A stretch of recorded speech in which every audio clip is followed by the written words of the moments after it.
General Motors is laying off more than 1,000 employees worldwide. The automaker confirmed the cuts on Monday, which consist of salaried employees at its software and services unit. Carolyn, now to the looming layoffs as Stellantis and thousands of jobs are on the line. Stellantis saying they plan to lay off roughly 2,450 workers at the Warren Truck Assembly. That plant currently builds an older version of the Ram 1500 pickup, but that production is moving to their Sterling Heights plant, causing a shift to be eliminated at Warren. Early in the morning, lines of cars leaving Omaha's Kellogg's plant. Pretty much like everybody, we were shocked. After employees were given some not so good news. And they told us that the tower systems were not up to par, and that they were going to do something different as far as a company-wise, which is going to lead to the Omaha plant being shut down.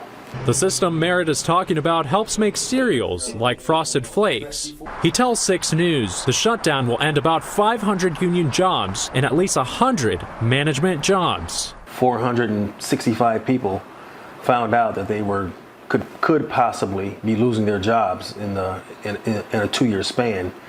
It did get a little tense. Yeah, that's right. So according to layoffs at FYI, we've tracked now 126,000 tech employees laid off so far in 2024. The good news, that's actually down 42% from the same time last year. And if you look at the quarter-on-quarter trends, tech layoffs have generally been leveling off since their peak in Q1 of 2023. Of course, it has spiked a little bit in the past couple weeks. The bad news, 2024 is still on pace to have more layoffs than any other year this decade, except for 2023. And of course, it's all a small comfort if you're one of those 126,000 people laid off. We've just illustrated that point, Roger, with a chart which was showing your data at layoffs.fyi. And then here's the point that I was making. Those are big names, right? Intel, Tesla, SAP in Germany. Cisco, we just broke that reporting on in the stock move.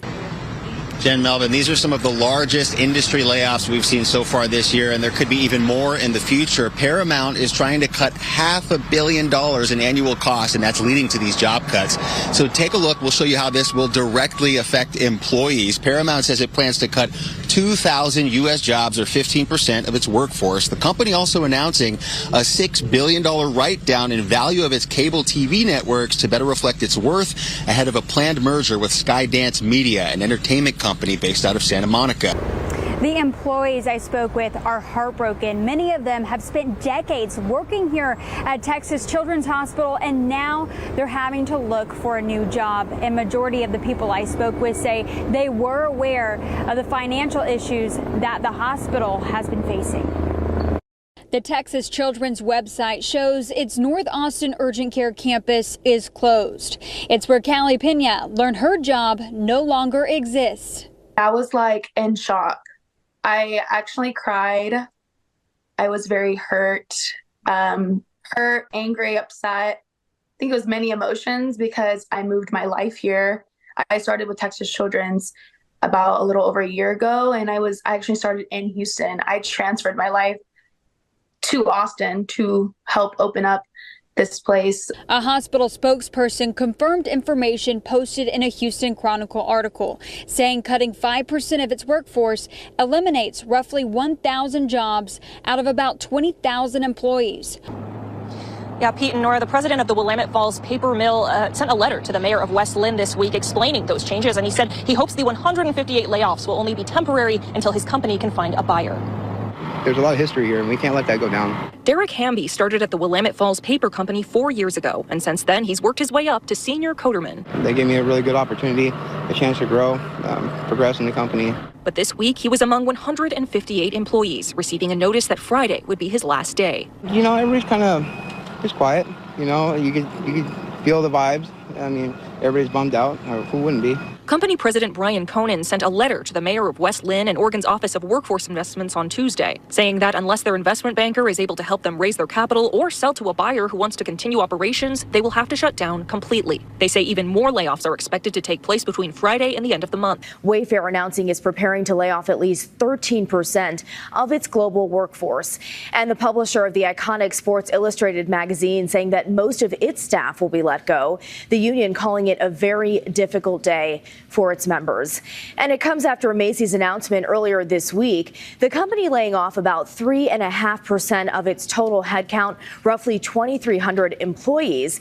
The iconic department store also closing 5 locations. Soon, a CVS store near you could be closing soon. CVS Health said today it's going to close about 900 stores over the next 3 years. It says the closures are due to shoppers who are buying more online.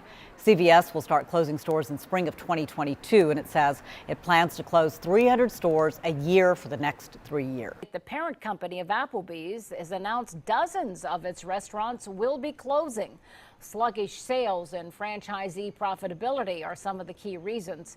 So far, a list of impacted restaurants, which also includes IHOP restaurants, have not been released. Nearly 1,000 branches of the Dollar Tree and Family Dollar that are closing. Elizabeth Schulze has the story. And Elizabeth, these popular stores were hit hard by inflation. Hard to charge $1 when something is now $3. Exactly, Rebecca. Good morning. And we've seen that shoppers who are feeling the strain of higher prices are really focused, too, on buying necessities instead of any extra discretionary items. So stores that have struggled to win over their customers, like Dollar Tree, which also, by the way, owns Family Dollar, says it's closing 600 of its stores in the first half of this year. It says it'll close nearly 400 stores over the next couple of years as those leases expire. Lumen Brands, the Tampa-based company, which oversees 4 major restaurant chains, say that they are closing dozens of locations. Spots for Outback, Bonefish Grill, Carrabba's, and Fleming's restaurants at risk of shutting down, too, because of this. Friday, the company revealing they are closing 41 locations. They say they are underperforming right now. They did not release a list of closed restaurants, but when we reached out to them today, they told us the only location in the Tampa Bay area that is part of the mass closing is the Outback in Sarasota. They also told us that the employees there will have the opportunity to transfer or get a severance package. Well, dozens of Red Lobster locations across the country abruptly shut down today. According to the restaurant chain's website, more than 80 locations in at least 27 states were listed as temporarily closed. The only location in our area is in Lawrenceville, Mercer County. The closures come as the company considers bankruptcy. Walgreens just announced it will close a number of its stores across the U.S., all because of underperformance. The closures will focus on locations that aren't as profitable, too close to each other, or struggling to recover from shoplifting. Discount retail chain Big Lots, well, they're planning to close 40 stores this year. There are 27 locations in Maryland, 42 in Virginia. The Ohio-based company told federal regulators it has, quote, substantial doubt it can continue functioning, although there's a chance it might declare bankruptcy.